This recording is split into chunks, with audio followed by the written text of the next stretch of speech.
जय। अब हुई ठीक बात। हमारे हरिद्वार से आए इतने दूर से हम लोगों के बीच में, और बहुत ही प्रतिष्ठा के कथावाचक आदरणीय पूजनीय राजेंद्र नंद जी महाराज, उनको मैं हृदय से प्रणाम करना चाहूंगी।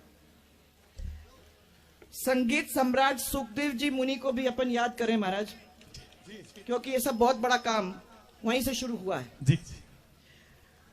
अखिल भारतीय बिश्नोई महासभा के राष्ट्रीय अध्यक्ष देवेंद्र जी, आपको मेरा प्रणाम।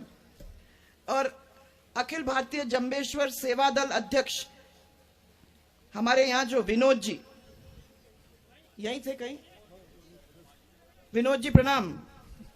हमारे सांसद भाई निहाल चंद जी, दूसरा वाला तो गया क्योंकि आगे का कार्यक्रम है, इसलिए उसका काम में जाके वहां वो भी मेरा भाई। हमारे साथ सहयोगी विधानसभा के अंदर विधायक बिहारी बिश्नोई जी, पूर्व सांसद हमारे जसवंत जी बिश्नोई। अरे जसवंत जी इतने दूर से हम लोगों के बीच में आए हैं महाराज, मेरे को देख के अच्छा लगता है, क्योंकि हमारा तो शुरुआत ही वहीं से हुई थी दोनों को साथ। राम सिंह जी वो भी आगे गए हैं, और राम प्रताप जी हमारे विधायक राम प्रताप जी कासनिया, गुरदीप जी शापिनी जी, शापिनी जी भी यहीं थे कहीं, हाँ शापिनी जी बैठे, और धर्मेंद्र मोची जी बैठे, संतोष बावरी जी, बलवीर लूथरा जी, हमारे पूर्व विधायक जिन्होंने यहां बहुत काम किया, भागा दौड़ी उस समय विधायक थे, हमारे राजेंद्र भादु जी, डॉक्टर राम प्रताप जी। इतना भी नहीं थकान है कि ताली नहीं बज सकती। चलो दोनों हाथ करके मेरे को बताओ, मालूम तो होगी। हाँ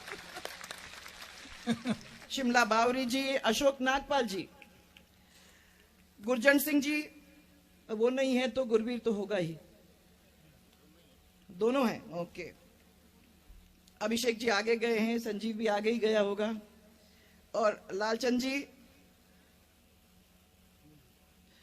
जी मेघवाल, और भाजपा के मंत्री के बिश्नोई जी, हमारे मेहमान मेरे साथ में आए हुए पूर्व मंत्री कालीचरण जी सर्राफ, और पूर्व मंत्री राजपाल सिंह जी शेखावत, भाजपा के जिला अध्यक्ष आत्माराम जी, किधर है आत्माराम जी तरड़, और सूरतगढ़ सभा समिति के मेरे बहुत मने, हाँ जिन्होंने मेरा साथ दिया, जिनने मेरे ऊपर प्रभाव डाला, जिनने मेरे पीछे पड़ के सबके साथ मिलके, और सूरतगढ़ सभा समिति के अध्यक्ष भागीरथ जी कटवासरा जी, आप सब मेरे सामने बैठे हुए सबके सब 36 कौम के लोग, और मेरी माताएं बहनें, ये पूरा अपना परिवार जो यहां बैठा हुआ है, उनको मैं बहुत बहुत प्रणाम करना चाहती हूं। और सबसे पहले बिश्नोई समाज के संस्थापक परम पूज्य गुरु श्री गुरु जंबेश्वर जी भगवान का मैं शुरुआत में ही नमन करना चाहूंगी। इस अवसर पर भद्रकाली जी ब्राह्मणी माता जो पल्लू वाली हैं, गोगा जी महाराज गोगा मेड़ी के, सुखा सिंह जी मेहताब सिंह जी गुरुद्वारा हनुमानगढ़, और बूढ़ा जोहड़, ये तीर्थ को सबको मैं वंदन करना चाहूंगी। मैं जब भी, और सबको कहना चाहूंगी कि जब भी मौका मिलेगा मुझे, मैं सबके दर्शन करने जरूर आऊंगी।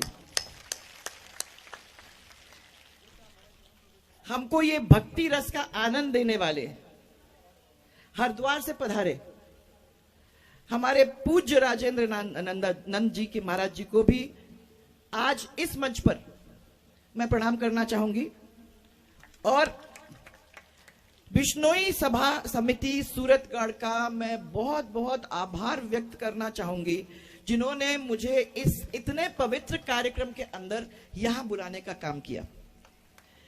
मुझे याद है जब मैं मुख्यमंत्री थी, और महाराज ने आप लोग सबको याद भी दिला दिया कि एक मांग रखी गई थी कि ये 20-22 बीघा भूमि जो है, यहां हम लोग गुरु जंबेश्वर जी भगवान का मंदिर बनाना चाहते हैं, और इतने दिन से हम लोग मशक्कत कर रहे हैं, कोशिश कर रहे हैं, परंतु अभी तक ये नहीं मिली। और अगर ये मिल जाती है हमको, तो हम यहाँ एक बहुत ही भव्य मंदिर हमारे समाज की तरफ से, हमारे सब पूरे परिवार की तरफ से हम तैयार करना चाहते हैं, ताकि हमारा जो ये सपना था वो हम पूरा तरह से साकार कर सके।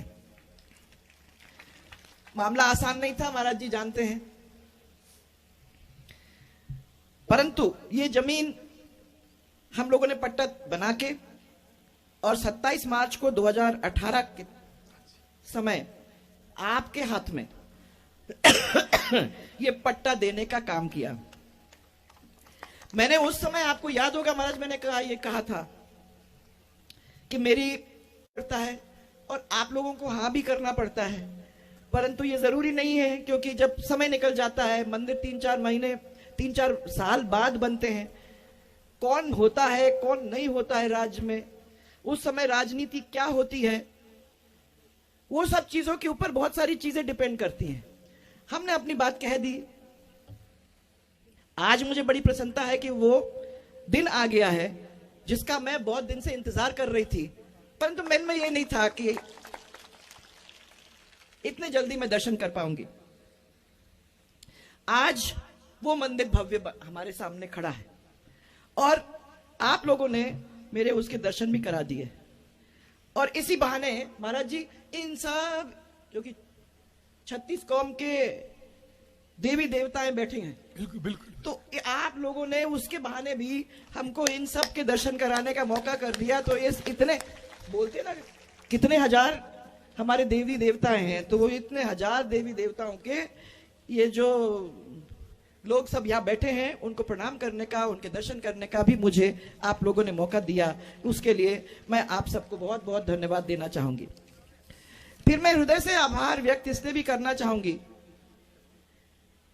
कि मंदिर तो बन गया, परंतु आपको याद रहा और आपने मुझे यहां बुलाया। वरना राजनीति में कोई किसी को याद नहीं करता महाराज, और कितने दिन निकल गए, मैंने सोचा वो तो, परंतु आप भूले नहीं, आपने मुझे बुलाया। भागीरथ जी, आपको, आपके पूरे सब मैंने साथियों को, मैं आप सबको प्रधान जी धन्यवाद देना चाहती हूँ कि आप लोगों ने कर्मठ तरीके से मेरे को कह के और मेरे पास आदमी भेज के ये कहा कि आपको वहां आना पड़ेगा, नहीं तो ये हमारा काम पूरा नहीं होगा। बहुत बहुत धन्यवाद आपको। देखो, जम्बोजी महाराज ने 1485 में विष्णोई पंथ की स्थापना की थी महाराज जी, बिल्कुल, और हरि नाम का वाचन किया था। हरि भगवान विष्णु का नाम है। मानते हैं कि विष्णुई शब्द जो है वो वैष्णवी शब्द से निकला है, और इसका अर्थ है भगवान विष्णु के उपासक। ये मेरे सामने बैठे हैं। गुरुजी ने ये कहा था हम सबको कि भगवान हर चीज में दिखता है, कण कण में, छोटी सी छोटी चीज में आपको दिख जाएगा। पेड़ों में है, पत्तों में है, जल में है, आकाश में है, पृथ्वी में है, पशु में है, पक्षी में है, और हर जगह पे जहां आप देखते हो वहां आपको भगवान चाहो तो दिख जाता है। उन्होंने हमें यह संदेश दिया कि प्रकृति को, पेड़ पौधे जानवर, इन सबको, पशु पक्षी, इन सबको हम लोगों को मिलकर संभालने की कोशिश करनी चाहिए। आपने आज भी दुनिया के अंदर विष्णोई समाज का नाम है, सब दूर लोग कहते हैं कि एक ऐसा समाज है दुनिया के अंदर जिसने किसी भी पशु या पक्षी, अगर वो बीमार है, चोट है, तो पहले तो उसको संभालेंगे और फिर किसी को भी पशु पक्षी को चोट नहीं करने देंगे, उस पर चोट नहीं डालने देंगे। ये है विष्णोई समाज, और इसका नाम पूरे दुनिया के अंदर लोग जानते हैं। प्रकृति के संरक्षण और जीव की दया के संकल्प को लेकर गुरुजी ने 34 वर्ष की आयु में विष्णोई संप्रदाय की स्थापना की। कितने छोटे उम्र में। आज तो हम लोग 34 साल की उम्र में तो दुनिया में चली पड़े हैं। हमने तो ये सब कुछ सोचा भी नहीं है, ना कुछ सीखा भी है। आपके समाज के 29 नियम हैं जो उन्होंने आपको दिए। उन्होंने कहा इसको फॉलो करो, इतने सरल है, अगर आप लोग एक एक करके इनको मान जाओगे तो दुनिया अलग से बन जाएगी। वाह भाई वाह। और जिन्हें हम लोग सब अपने जीवन में उतार सकते हैं अगर आप कोशिश करो। तो आज महाराज इनको सबको ये कह दो कि जब ये यहां से जाएंगे 29 में से एक को ये चुन लें और ये इनके शरण में छोड़ के वो जाएं कि ये कुरीति मेरे अंदर से अब निकल जाएगी, मैं इसको नहीं रखूंगा। 13वां जो आपका वो है नियम, उसके बारे में थोड़ा कहना चाहूंगी। निंदा नहीं करना, इसी बहुत ही सरल चीज है, परंतु 14वां जो है वो कहता है कि झूठ नहीं बोलना। कितना सरल है, परंतु सुबह उठ के अपने को तो दिन में अंदर एक दो तो निकल ही जाते हैं, निकल ही जाते हैं। आजकल कई लोगों को निंदा किए बिना नींद ही नहीं आती महाराज, और झूठ और झूठे आरोप उनके लिए रोज रोज कहीं न ये कहीं बात करके ही छोड़ते हैं। और खासकर राजनीति के अंदर तो आपको ये मिल ही जाता है, निंदा। और कोई लोग हैं ऐसे, मैं कह रही सब नहीं है ऐसे, कोई कोई लोग हैं, सुबह सुबह आप अखबार खोल दो, ये बैठे हैं सब, कभी सुबह टीवी देख लो या सोशल मीडिया पे चले जाओ तो कोई ना कोई आपको झूठे आरोप लगाते हुए दिखेगा ही। और निंदा तो मैं समझती हूं महाराज एक किस्म से एक बड़ी चीज है, क्योंकि जिन्ना उन्हीं उसी की होती है और झूठे आरोप भी उसी के होते हैं जो दूसरों की नींद उड़ाता है। तो जो दूसरे की नींद उड़ा देता है उसकी निंदा तो वो करेगा या उसके बारे में झूठे आरोप तो करेगा ही करेगा। और ऐसे लोग सोचते हैं कि अगर हम 100 बार झूठ बोल देंगे तो आगे चल के वो झूठ सच हो जाएगा, है ना। बोलते जाओ बोलते जाओ बोलते जाओ तो वो सच हो जाएगा। लेकिन झूठ की उम्र बहुत लंबी नहीं होती महाराज, और सच जो है वो अमर होता है। कभी ना कभी तो सच्चाई लोगों के सामने निकल के आ ही जाती है। और मैं तो ये कहती हूं कि अगर ऐसा होता है कोई जिसके बारे में ये लोग ऐसा करें तो सबसे पहले उसको तो चुप रहना चाहिए, क्योंकि ये बात भगवान के सामने आती है और भगवान जो उसकी रक्षा करता है, और जो सही बात है वो निकल के कभी ना कभी तो आ ही जाती है। कई लोग बहुत समय से एक ही झूठ का प्रचार कर रहे हैं आजकल, वो तो मिले हुए हैं, है? जिनसे सिद्धांत नहीं मिलते महाराज, जिनसे विचारधारा नहीं मिलती, जिनसे करण भेदी जो अमर्यादित से अमर्यादित शब्द हैं, ऐसे आरोप सुनने को मिलते हैं, उनसे मन भला मिलेगा भी तो कैसे। और दूध बताओ आप लोग सब, दूध और नींबू का रस मिल सकता है? हाँ जी, नहीं मिल सकता, नहीं मिल सकता। यही बात है। तो जब बात होती है ना कभी कभी सामने आती है तो सोचना चाहिए इसके बारे में। एक 20वां नियम और एक है महाराज, जिसका कहते हैं, जिसमें कहते हैं महाराज भगवान कि अहंकार का भी त्याग अपने को कर देना चाहिए। ये क्या है कि जब हम लोग नए नए निकलते हैं ना तो हमारे में अहंकार होता है, जवानी का एक किस्म का अहंकार। जैसे जैसे उम्र हो जाती है तो हमको ये सब समझ में आ जाती है कि दुनियादारी क्या है, भगवान क्या चाहता है, और किसके आशीर्वाद में और कैसे हम लोगों को आगे काम करने की जरूरत है। ये सबसे ज्यादा तो जो नए नए राजनीतिज्ञ होते हैं ना महाराज, ये लोग बेचारे उससे दूर रह नहीं सकते। आजकल हल्दी की गांठ क्या मिल जाती है तो लोग अपने आप को पंसारी समझने लगते हैं। न छोटों से सद्व्यवहार और न बड़ों का सम्मान, ये देखने को मिलता है। परंतु मैं ये कह रही हूं हमारे पार्टी के अंदर ऐसे विचारधारा के लोग नहीं हैं। वाह वाह। 10वां नियम क्या है महाराज? क्षमा। क्षमा, जिस पर चलने का प्रयास हम सबको करने की कोशिश करनी चाहिए। क्षमा बड़न को चाहिए, छोटन को उत्पात। पर मैं यहां ये कुछ कहना चाहूंगी कि मैं थोड़ा सा अलग सोचती हूं महाराज। यहां क्षमा तो अपने को करना चाहिए, पर जो बिल्कुल ही क्षमा के योग्य नहीं है उसे क्षमा भी नहीं करना चाहिए। बहुत बड़ी बात, उसके बारे में भी सोचने की जरूरत है, याद रखने की जरूरत है। गुरु जम्बेश्वर जी का तो मुझे हमेशा आशीर्वाद मिला है मैं मुकाम में जाती हूँ, आपके मंदिरों में जाती हूँ, आप लोगों के संत महात्मा से मिलती हूँ, सबका प्यार मिलता है, सबका आशीर्वाद भी हम लोगों को मिला है और उनकी असीम कृपा हम सब पर बनी। इस अवसर पर मैं गुरु जी से एक ही प्रार्थना करना चाहूंगी और एक ही चीज मांगूंगी कि हमारे इस प्रदेश की तरक्की को जो पिछले 4 साल से 4.5 साल से रुकी पड़ी हुई है, उसको फिर से गति देने का काम वाह, भगवान हमको दें। महाराज, शास्त्रों के अनुसार समाज को ठीक से चलने के लिए सबको अलग अलग जिम्मेदारियां दी जाती हैं। ये कहा जाता है कुछ का काम है शासन करना, कुछ का काम है ज्ञान बांटना, कुछ का काम है व्यापार करना या खेती करना। और जो लोग अपनी अपनी जिम्मेदारियों को भूल जाते हैं और उसका सही निवारण नहीं करते हैं, तो फिर क्या होता है, व्यवस्था चरमरा जाती है। तब क्या क्या काम होता है, तब आतंक की घटनाएं होती हैं, तब आपके फिरौती, गैंग वॉर, कत्ल, कुकर्म, चोरी, लूट, डकैती, सांप्रदायिक दंगे, पेपर लीक,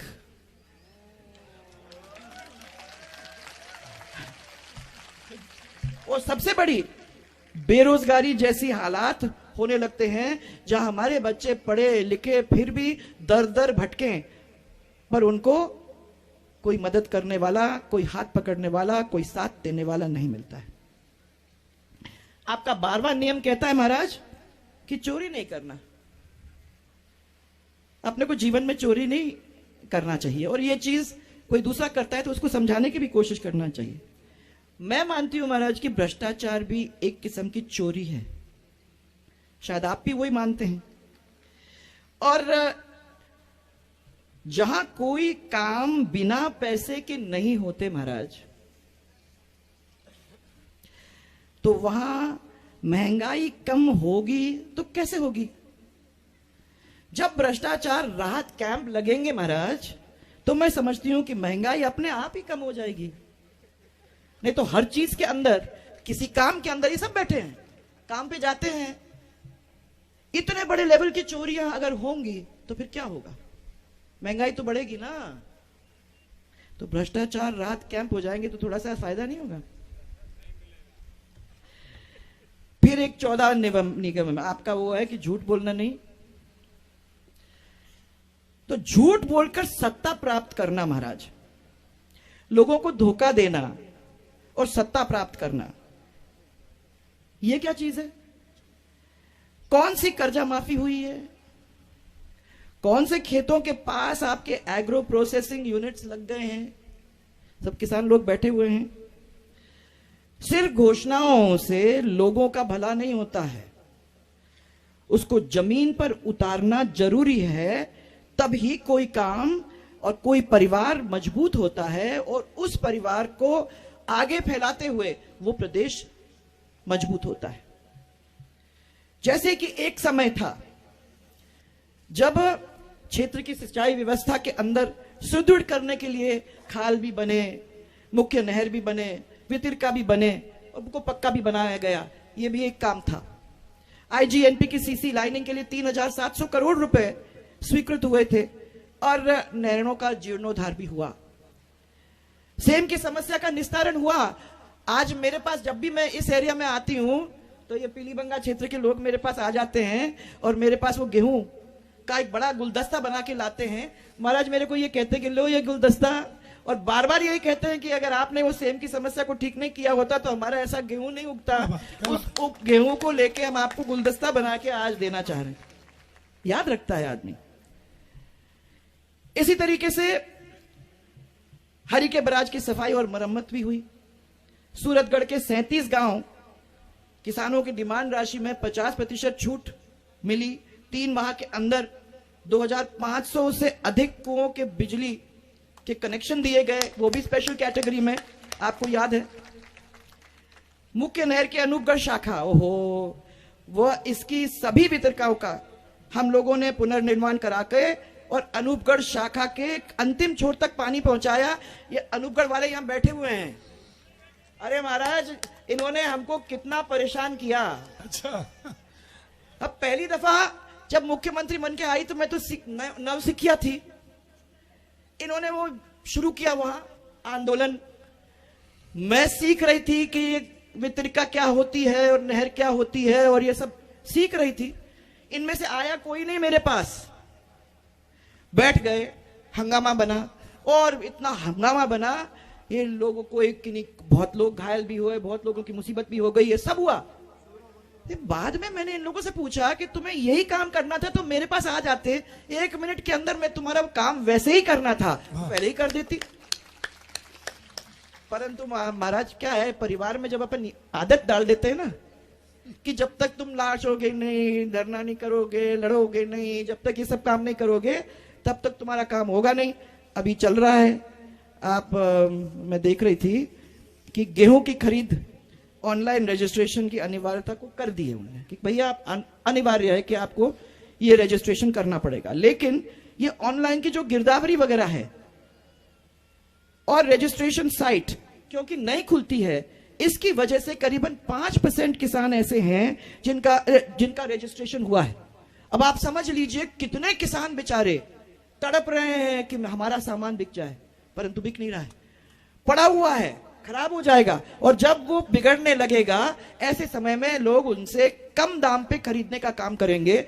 ये इनको ये सिखाता है कि जब तक हम धरना नहीं करेंगे, जब तक हम लड़ेंगे नहीं, जब तक हम छाती तान के हजारों की संख्या में नहीं खड़े हो जाएंगे, तब तक हमारी बात कोई नहीं मानेगा जी। वो फिर हमारे पे उतरी जब अनूपगढ़ का काम हुआ, ये बैठे हैं, ये सब करके आए ये सब।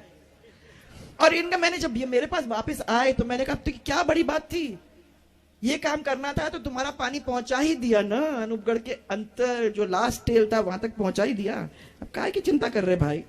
हाँ, अब इसके लिए जो नहीं हुआ है, फसल कट चुकी है, सरकारी गेहूं खरीद की पूर्व के भांति व्यवस्था जो है वो नहीं है, उसको व्यवस्था करवाने की जरूरत है। हम लोग सब आपकी आवाज में अपनी आवाज जोड़ने का काम करेंगे क्योंकि हम समझते हैं कि इसमें आपको नुकसान है, फायदा नहीं।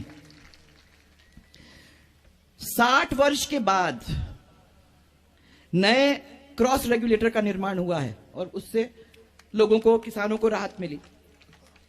जिला के 85,000 किसानों को करीबन 2080 करोड़ रुपए का कर्जा माफ हुआ।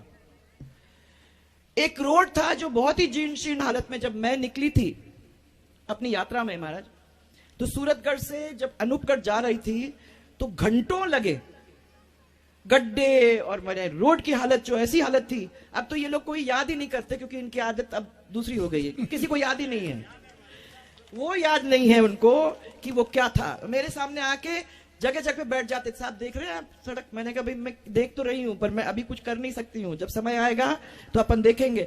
महाराज अब इनका सड़क बन गया है और मैं आपको यह कहना चाहती हूं कि सूरतगढ़, जैतसर, विजयनगर, रामसिंहपुर, अनूपगढ़ और आसपास के क्षेत्रों के सब ग्रामीणों को लाभ मिल रहा है कि नहीं मिल रहा है? और टोल फ्री और आपके सीमेंट रोड तो जल्दी खराब नहीं होने वाला है। फिर गंगानगर सूरतगढ़ का हाईवे का निर्माण हुआ कि नहीं हुआ? ऐसे तो कुछ काम है महाराज, मैं तो कुछ ही बता रही हूं इनको, ये सब हो गए और इनको करने की जरूरत भी है। अब 100 यूनिट बिजली फ्री, बोलो फ्री, 100 यूनिट बिजली फ्री हो रही ना? अरे भाई साहब फ्री मिल रही है यार, आ रही है, जा रही है, आ रही है, जा रही है और फ्री मिल रही है। हाँ, और बिजली में जो बिल है वहां नए नए चार्ज लगते जाते हैं, तो इनको याद आ जाए कि ये बिजली का बिल है और फिर कहते हैं कि मुफ्त बिजली। मैं यही कहती हूं कि गलत बात कोई किसी को बोलना नहीं चाहिए, ये आपका ही रूल है। सही बात सबको कहना चाहिए और अगर नहीं कर सकते तो कह देना चाहिए कि भाई साहब हम नहीं कर सकते, जब कर पाएंगे तो हम आपके लिए कर देंगे। घरेलू बिजली एक समय था जब 22 से 24 घंटे मिला करती थी, एक समय था जब किसानों की बिजली 6 घंटे तक मिला करती थी, एक समय था जब गौरव पथ के द्वारा गांव से गांव जुड़ जाते थे, जुड़ गए थे। आज 23 में से 4 यूनिट बिजली के तो बंद हैं और जो बाकी 19 हैं उनमें बिजली कमी निकलती है। पुराने जमाने में महाराज शासक चुना नहीं जाता था। माना जाता था कि जो भी जनता के माने जो भी परिवार है जहां वो जिसमें से शासक निकल के आ रहा है, वो आगे चल के जनता का भलाई करेगा, काम करेगा। किसी को हम चुन के बिठा नहीं सकते थे सिंहासन के ऊपर, ये हमारे हाथ में नहीं था। आज व्यवस्था महाराज बदल गई है।